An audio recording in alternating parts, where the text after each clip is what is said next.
ನಮ್ಮ ಚಾನಲನ್ನು ವೀಕ್ಷಣೆಯನ್ನು ಮಾಡ್ತಿರ್ತಕ್ಕಂಥ ಪ್ರತಿಯೊಬ್ಬ ಬಂಧು ಬಾಂಧವರಿಗೂ ಸಹ ಮನಸ್ಫೂರ್ತಿಯಾಗಿ ಕೃತಜ್ಞತೆಯನ್ನು ತಿಳಿಸ್ಲಿಕ್ಕೆ ಇಷ್ಟವನ್ನು ಪಡ್ತೀನಿ.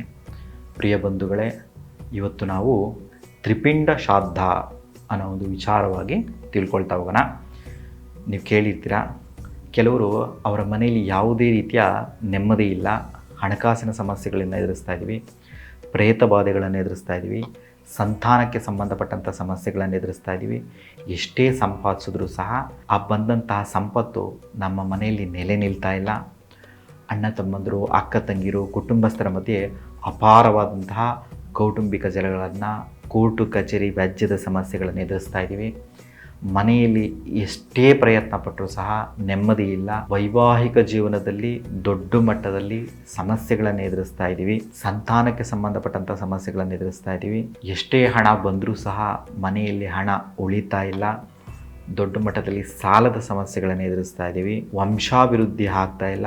ಮನೆಯಲ್ಲಿರ್ತಕ್ಕಂಥ ಮಕ್ಕಳಿಗೆ ಶೀಘ್ರವಾದಂಥ ವಿವಾಹ ಭಾಗ್ಯ ಕೂಡ ಬರ್ತಾ ಇಲ್ಲ. ಇಡೀ ಜೀವನ ತುಂಬ ಸಂಕಷ್ಟದಲ್ಲಿದೆ ಅಂತ ಕೆಲವರು ಹೇಳ್ಕೊತಾ ಇರ್ತಾರೆ. ನೋಡಿ, ಇದಕ್ಕೆಲ್ಲ ಕಾರಣ ಏನಪ್ಪ ಅಂತಂತಂದರೆ, ನಮ್ಮ ಕುಟುಂಬದಲ್ಲಿ ಸಂಭವಿಸಿರ್ತಕ್ಕಂತಹ ಒಂದು ಅಸಹಜವಾದಂಥ ಸಾವು, ಅಸಹಜವಾಗಿ ಉಂಟಾಗಿರ್ತಕ್ಕಂಥ ಸಾವಿನಿಂದ ನಮಗೆ ಸಮಸ್ಯೆ ಆಗ್ತಕ್ಕಂತಹ ಪ್ರೇತ ಬಾಧೆಗಳೇ ಕಾರಣ ಆಗಿರ್ತದೆ. ಯಾರಾದರೂ ಒಬ್ಬರು ಕುಟುಂಬದಲ್ಲಿ ಈ ರೀತಿ ಎಲ್ಲ ಸಮಸ್ಯೆಗಳನ್ನು ಎದುರಿಸ್ತಾ ಇದ್ದೀರ ಅಂದರೆ, ಅವರ ತಂದೆ ಆಗಲಿ ತಾಯಿ ಆಗಲಿ, ಆ ತಂದೆ ತಾಯಿಗೆ ಸಂಬಂಧಿಕರು ಪೂರ್ವಜರು ಯಾರಿರ್ತಾರೆ, ತಂದೆಯ ತಂದೆ ಇರ್ಬೋದು, ತಾಯಿಯ ತಂದೆ ಇರ್ಬೋದು, ತಂದೆಯ ಅಣ್ಣ ತಮ್ಮಂದಿರಿರ್ಬೋದು, ತಂದೆಯ ಅಕ್ಕ ತಂಗಿಯರಿರ್ಬೋದು, ಯಾರಾದರೂ ಈ ರೀತಿ ಕುಟುಂಬಸ್ಥರು ಅಸಹಜವಾದಂಥ ಸಾವನ್ನೇನಾದರೂ ಹೊಂದಿದ್ರೆ, ಉದಾಹರಣೆಗೆ ಗಾಡೀಲಿ ಪ್ರಯಾಣ ಮಾಡಬೇಕಾಗಿದ್ರೆ ಇರ್ಬೋದು, ಕಾರಲ್ಲಿ ಪ್ರಯಾಣ ಮಾಡ್ತಕ್ಕಂಥ ಸಂದರ್ಭದಲ್ಲಿರ್ಬೋದು, ಟ್ರೈನು ವಿಮಾನ ಪ್ರಯಾಣದಲ್ಲಿ ಏನಾದರೂ ಅಸಹಜವಾದಂಥ ಮರಣವನ್ನು ಹೊಂದಿದ್ರೆ, ಹಾವಿನಿಂದ ಕಡಿತಕ್ಕೆ ಒಳಗಾಗಿ ಹಾವು ಕಚ್ಚಿ ಸಾವನ್ನು ಅನುಭವಿಸಿದರೆ, ಹ್ಯಾಂಗ್ ಮಾಡಿಕೊಂಡು ನೇಣಾಕೊಂಡು ಸಾವನ್ನು ಹೊಂದಿದ್ರೆ,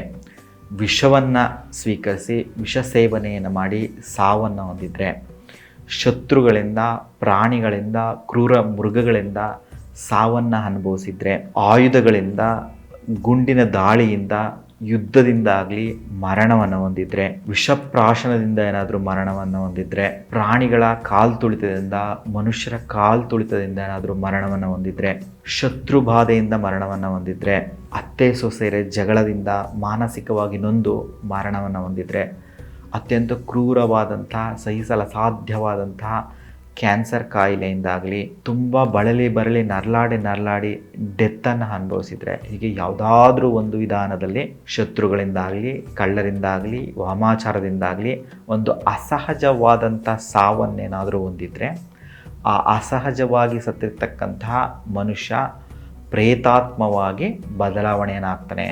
ಹೀಗೆ ಸಾವನ್ನು ಹೊಂದಲಿಕ್ಕೆ ಇಷ್ಟವೇ ಇಲ್ಲದೆ ಅಸಹಜವಾಗಿ ಮರಣ ಹೊಂದಿದಂಥ ಆ ವ್ಯಕ್ತಿ ಪ್ರೇತಾತ್ಮವಾಗಿ ಆ ಇಡೀ ಕುಟುಂಬವನ್ನು 8 ತಲೆಮಾರುಗಳ ಕಾಲ ಕಾಡಲಿಕ್ಕೆ ಪ್ರಾರಂಭವನ್ನು ಮಾಡ್ತಾರೆ. ಅದು ಸ್ತ್ರೀ ಆಗಿರ್ಬೋದು, ಪುರುಷ ಆಗಿರ್ಬೋದು. ಹೀಗೆ ಅಸಹಜವಾಗಿ ಮರಣ ಹೊಂದಿದ ವ್ಯಕ್ತಿಗೆ ಶಾಸ್ತ್ರೋಕ್ತವಾಗಿ ಶ್ರಾದ್ದಾಕ್ರಿಯೆಗಳನ್ನೇನಾದರೂ ಮಾಡದೇ ಇದ್ದರೆ, ಶ್ರಾದ್ದಾಕರ್ಮಗಳನ್ನೇನಾದರೂ ಮಾಡದಿದ್ದರೆ, ಅವರು ಪ್ರೇತಗಳಾಗಿ ಆ ಇಡೀ ಕುಟುಂಬವನ್ನು ಸುಮಾರು 8 ತಲೆಮಾರುಗಳ ಕಾಲ ಕಾಡಲಿಕ್ಕೆ ಪ್ರಾರಂಭವನ್ನು ಮಾಡ್ತಾರೆ.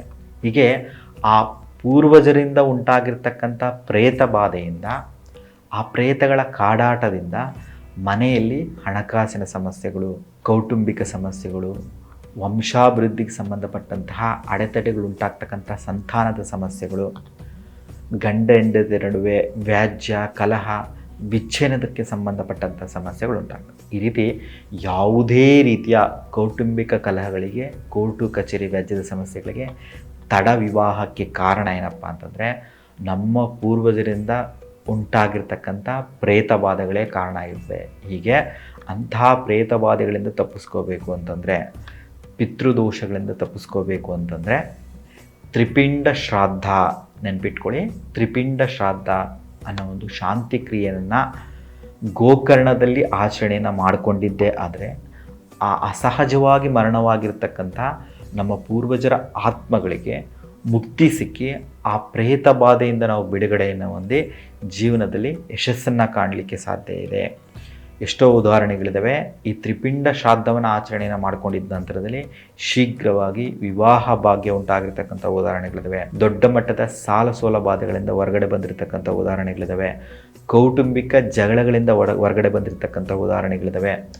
ಎಲ್ಲ ರೀತಿಯ ಶತ್ರುಬಾಧೆಗಳಿಂದ ಹೊರಗಡೆ ಬಂದಿರತಕ್ಕಂಥ ಉದಾಹರಣೆಗಳಿವೆ. ಹಾಗಾಗಿ ಎಲ್ಲ ರೀತಿಯ ಗೃಹ ಸೌಖ್ಯವನ್ನು ಪಡ್ಕೋಬೇಕು ಅಂತಂದರೆ, ಯಶಸ್ಸನ್ನು ಪಡ್ಕೋಬೇಕು ಅಂದರೆ ಗೋಕರ್ಣಕ್ಕೆ ತೆರಳಿ ಗೋಕರ್ಣದಲ್ಲಿ ತ್ರಿಪಿಂಡ ಶ್ರಾದ್ದ ಅನ್ನೋ ಒಂದು ಶಾಂತಿ ಕ್ರಿಯೆಯನ್ನು ಆಚರಣೆಯನ್ನು ಮಾಡಿಕೊಂಡು ನಿಮ್ಮ ಪಿತೃಗಳ ಆಶೀರ್ವಾದಕ್ಕೆ ಒಳಗಾಗಿ ಆ ಪಿತೃಗಳಿಗೆ ಮೋಕ್ಷ ಸಿಗೋ ಹಾಗೆ ಮಾಡಿ ನಿಮ್ಮ ಎಲ್ಲ ಸಂಕಷ್ಟಗಳಿಂದ ಹೊರಗೆ ಬನ್ನಿ ಅಂತ ಹೇಳ್ತಾ ನನ್ನ ಮಾತನ್ನು ಮುಗಿಸ್ತಾ ಇದ್ದೀನಿ. ಈ ವಿಚಾರಧಾರೆಗಳು ವೈಜ್ಞಾನಿಕವಾಗಿದ್ದರೆ ನಮ್ಮ ಚಾನಲನ್ನು ಸಬ್ಸ್ಕ್ರೈಬ್ ಮಾಡಿ, ಲೈಕ್ ಮಾಡಿ, ಈ ವಿಚಾರಧಾರೆಗಳನ್ನು ಶೇರ್ ಮಾಡಿ ಅಂತ ಹೇಳ್ತಾ ನನ್ನ ಮಾತನ್ನು ಮುಗಿಸ್ತಾ ಇದ್ದೀನಿ. ಧನ್ಯವಾದಗಳು.